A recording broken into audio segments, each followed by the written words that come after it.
When I was the first time on the turbine, I see nothing else, water, and you are alone. And for the first time it's a little bit, you think, what I'm doing here?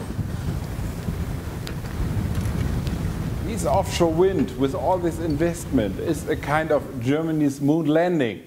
Our company is spending around €1 billion in constructing this 295 megawatt project, enough to power 300,000 homes.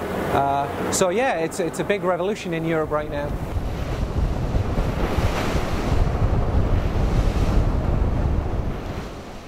Off the coast of northern Germany, in the frigid waters of the wind-lashed North Sea, a vast array of massive wind turbines is being constructed to feed the booming German economy.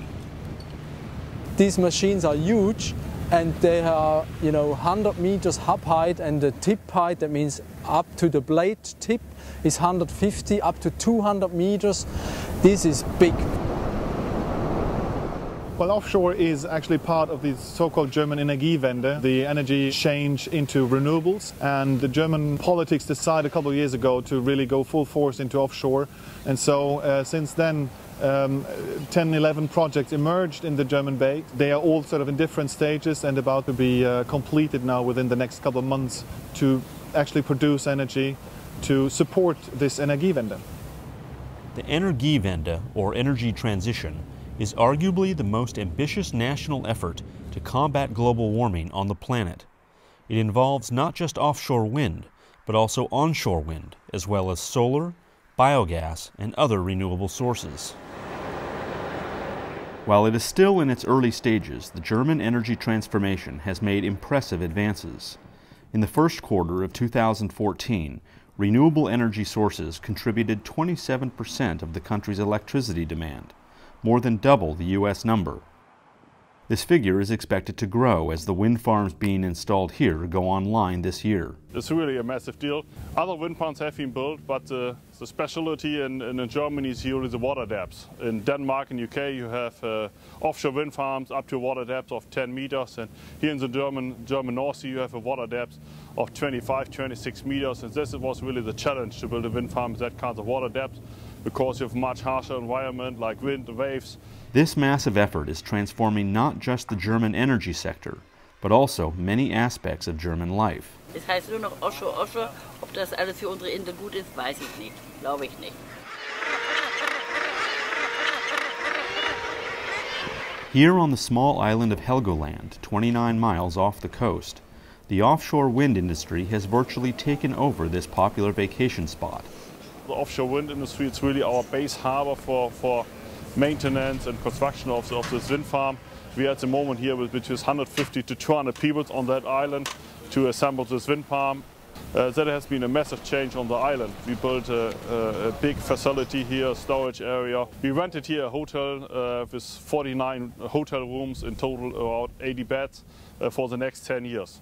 As this island is so small and there was no space to build up new accommodation, we decided just to rent a complete hotel for the next 10 years. Some have welcomed the changes. For the store it's better because we have a lot of work here. So more work, more personal, more jobs. Others not so much. Ich suche schon seit 2,5 Jahren hier zum Beispiel auf der Insel eine neue Wohnung. Nichts zu machen mehr. Ja? Der Markt ist tot, nur für dieser Industriezweig hat diesen Markt hier kaputt gemacht. Wir kriegen keine bezahlbaren Wohnungen. For the workers who have come here from all over Germany and Europe, the wind farms offer opportunity. I started last year in October in the wind industry, and they say, there you can earn more money. And then I say, that is what I want. I have a wife, children, they have a good life. You can go out for dinner, not for one time in a week, maybe for 2 or 3 times in a week. But for all its success, the transition to renewables has not gone entirely smoothly for Germany. Coal production has soared, and the country's electricity sector has had difficulty turning a profit with the massive influx of renewable energy into the German grid. In the case of offshore wind, the cleanup of the seabed from unexploded World War II ordnance has added significantly to the cost.